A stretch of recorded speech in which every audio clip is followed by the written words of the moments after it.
If we take a look at Power of Evil's champion pool from summer as well, his top four most played, like you're saying, Crumbs, are Victor, Orianna, Azir, and LeBlanc. And even though I think that there are some kind of global alternates that you could have, like Ryze is a very good example. Joke there being, what year from Power of Evil was that? Yeah, exactly. Every year, I know. It just never changes. The thing is, his next played champion is Viego, right? And Viego has been nerfed in 11-15, so he's not going to have the same lane sustain. He's basically just a jungler at this point in time, if we're going to be real. So I think it's going to be really tough overall for TSM with this champion pool. Like you said, it also locks in Spica more or less to AD junglers, which is an issue in and of itself. And Huni basically is locked into AD top laners too, as a result. I mean, you look at what Huni's been playing, it's been Nocturne, Lee Sin, Gnar, Viego, Jace for a large part. So, I mean, even though TSM has been good at coordinating with these team compositions, there's a couple of things that give me pause. One of which is that it's very easy just to play passively with these kind of team compositions and then wait for your opponents to make a mistake, which is, to TSM's credit, how they often win LCS, not through proactive plays in the past. Again, completely new team, but not through proactive plays, but for waiting for their opponents to throw. And secondly, I mean, this is problematic because it's very transparent what they're doing strategically. There is not a lot of depth to what we've been seeing from TSM overall. And it's like, you know what you're going to get? You're going to get Sword Art on some sort of tank engaged champ, whether that's Leona or Nautilus or Braum. You're going to get some level of pressure in the early lane, synergizing with these engaged champs like Kalista from Lost. And then you're going to get the mages in the mid lane. You're going to get some sort of, at this point in time, probably AD jungler and then an AD top laner.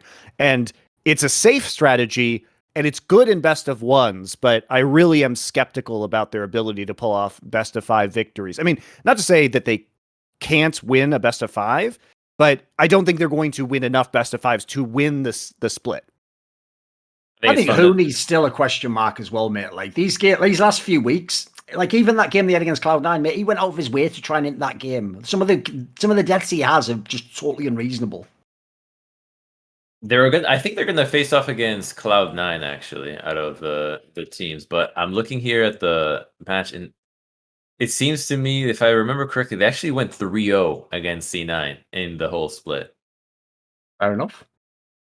So I don't think, though, that the Cloud9 that played in those best ofs was the Cloud9 that will show up to play best of 5s, and they still have to go through TL.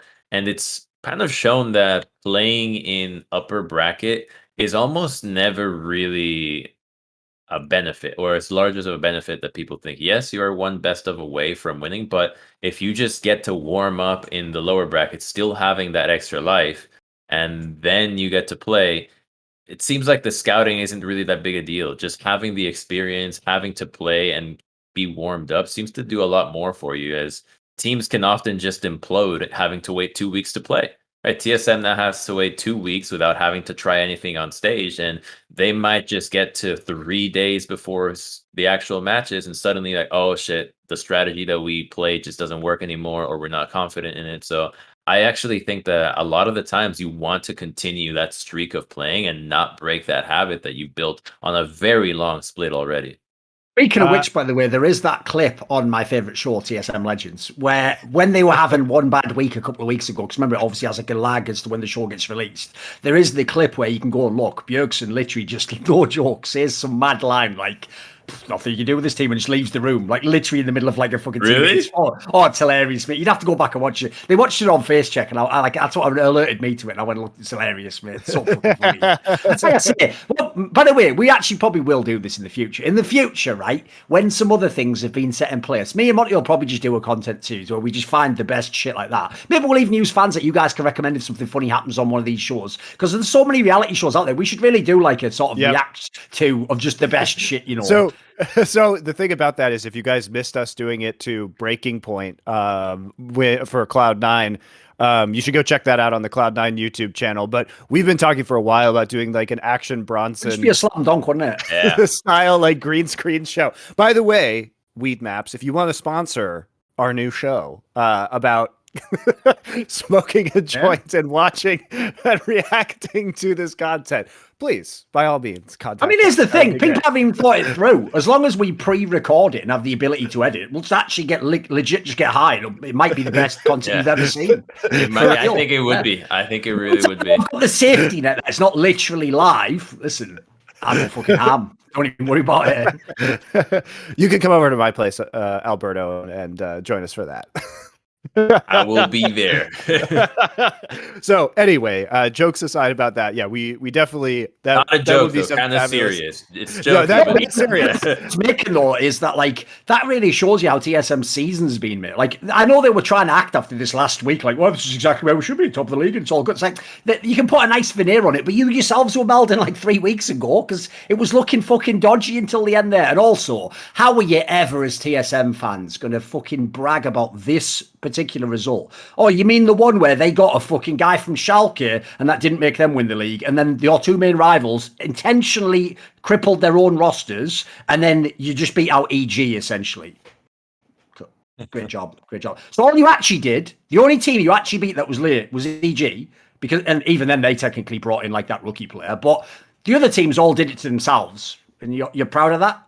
I'll never understand TSM. I'll never understand them. Beat the thieves. Yeah, of course. But they've got, mate, that's the only real, there's only them and EG in terms of like the legit teams, aren't there? So what are you bragging about? That's what I'm saying. Like, if anything, logically, if TSM's as good as the fans say, they should be like 10 games clear at the top of the league or something. Like, this was the split where you could have just racked up wins all over the place, you know? That's what my point is, like I said before, is I just don't think anyone should feel that proud at the top. That's why my mentality would be the opposite. Be like, no, but this is the most wide up ones. All of us can win. So let's just see. That's why, actually, by the way, I say it could be the best LCS playoffs, because it's the double elim format. Like, we could actually have every good matchup we want in theory.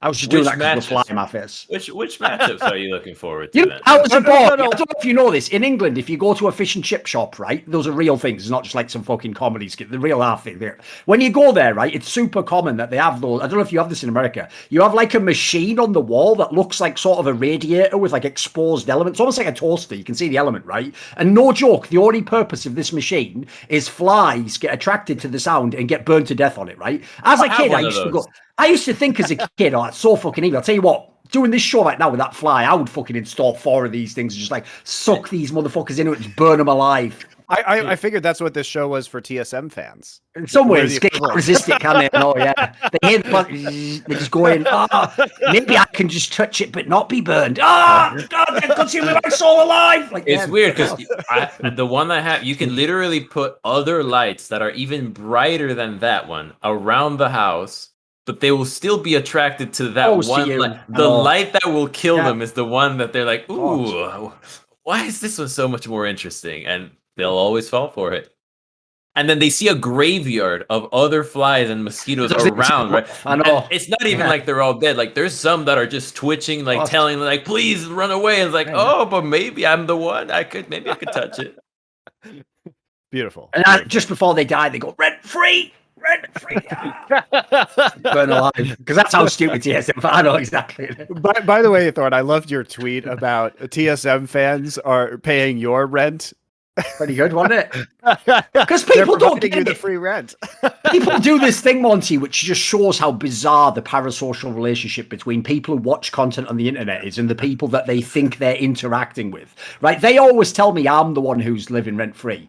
Some of these people now, Monty, on Reddit, no joke, have now been tweeting about us in this show for 7 fucking years of their life. Like, I don't know if you guys are aware, if this was actually a real studio show and you lived anywhere within the same city, well, this would be the time where we would actually get a real life, like, fucking, like, restraining order on people like you, fucking nutters on Reddit. Like, you would actually literally have, like, you wouldn't be allowed to come within a certain distance of the studio. Like, it's getting weird. Meanwhile, they would go like this, Monty, but you and Monty do that by talking checks notes about one of the most popular teams in the region. Like, yeah, that's exactly the same. You guys win again. We're the ones that are obsessed because we won't stop talking about TSM. By the way, spoiler, do you imagine if TSM just left LCS, we'd still be talking about it every week? I don't think so. So you haven't really thought that one through, have you? We sort of talk about it because it's relevant. You're just not us, you know.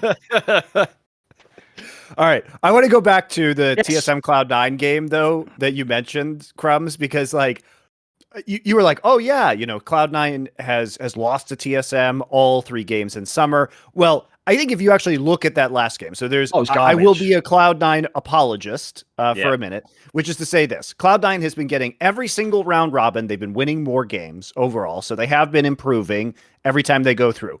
Did they, not this past weekend, but the weekend before, lose to TSM? Yes.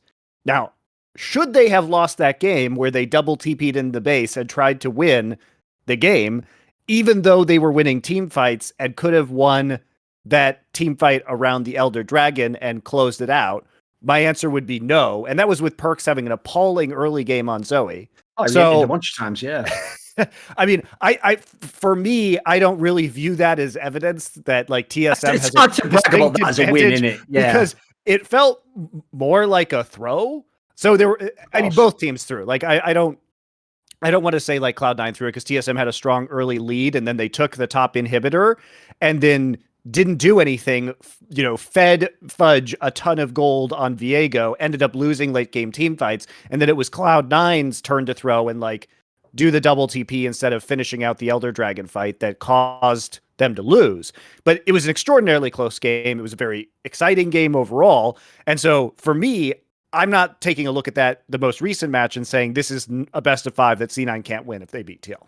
Like anyone could win based on that game. Because as you say, like, first of all, I'll definitely say that, as I alluded to with Hooney, TSM was in control a bunch of times and just pointlessly gave up like a death here and there to just open the door again. And Cloud9 probably had like 2 or 3 chances to win that game. In fact, I thought the most egregious thing about the way that game ended there, Monty, is no one's acknowledging that there was a third option. So there's 3 options, right? Everyone's nailed the first 2. You stay doing the dragon or you go and do the base race. Here's what I don't understand, is why Cloud9 took the third option, which is they went for the base race, then when it wasn't working, just stayed and died, and then the game was over. Like, I don't understand that part, mate. Like, to me, when the inhib respawns, let's just walk out the base. Like, the game isn't over, right? We're in a great position. Why they then let themselves die and then the fucking whole game was over? I'll never understand that. That's one of those ones where it's like someone like triple guessed themselves on that move. Because you could abandon that and it would still be like an even position game almost, It wouldn't have been the end of the world. I think they just didn't see it. Like, I'm rewatching it right now. They really just did not time the inhibitor. And even when the second TP came through, it came through after the inhibitor was in animation. So it was clear that the Viego was not looking at the inhib, was looking at the Nexus. So they had no idea that the inhib was coming back up. I mean, it's just super unfortunate. So that's still their mistake. It's still their error. You have to time that. Yeah. Yeah. It's a mistake, but this is a very edge case scenario that happened. But even then, like, even if the inhibitor still hadn't come up, I still don't think it's the right call to TP 2 people there. I think you TP 1 and then see if you can actually provide some level of pressure onto the Nexus itself.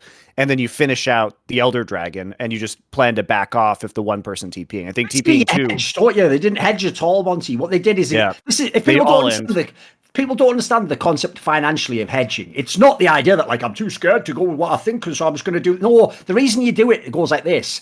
Right? There are certain types of failure that are catastrophic. They only wreck your entire business. You've got no money. You have no chance to start over again. So what you do is you hedge against failures like that. So what we're saying here is, yes, obviously your chances of actually ending the game are better if you teleport 2 people. But if you do it the way they did, the downside is you lose the entire game. This way, if it didn't work, you're just kind of an even scenario still. Like, it's like TSM gained much from one person dying and not getting the base. Like, that's what was weird about that decision. It was too all in. You didn't need to be all in that scenario. Anyway, the point is, TSM absolutely... It was a close game, and Perkz was running it down early. Yeah, he was, which has been a trend, running it down. Which is a trend at the moment, mate. Yeah. The good news is this. I always say this when I do the watch parties. If we ever watch a Cloud9 game and Perkz like ints once or twice early, I always just tell him the good news is he will 100% be roaming all game long from now on. Because one thing I like about Perkz is he actually understands. There's no point just being in behind in lane and then arriving at a team fight 25 minutes later. You actually have to do something if you're behind. You have to be useful in some way. Now, you might disagree with some of the plays they make, like they were trying to do like a dive simulator yesterday or whatever it was. But when they work, you can see it definitely changes the game. Not a lot of other teams have that. In fact, here's the real interesting thing. If you think about it, the only other team that's similar to Cloud9 in that sense is EG. Because with their fucking mid laner, they also will roam and just gank top lane all the time or go to the bot lane. Those 2 teams, that's what's going to be quite interesting if you think about it. On the one hand, you've got Jensen and fucking PoE, who are never leaving lane or leaving one CS ever. They're like old school Froggen from that episode about High from 2014. They're just staying for the CS, Monty. So you know the way those teams are going to play. And then you have Jizuki and Perks, who, as far as I can tell, just know that you just try and win the map, mate. You don't try and win your lane. It's like a different way of winning, of losing gracefully, right? Instead of just hugging your turret and finding the bare minimum CS you can get, you can just find plays to make around the map instead and just say, all right, if you're going to try to stay and pressure me here, I'll find a way to wiggle out and do something else on the map. So I just think it's a smarter way of playing the game instead of admitting that you're not going to do anything. It's much more proactive. Want to see more cool, funny, interesting clips based on topics from my content? Well, subscribe to this channel then, or, you know, be a pleb and don't.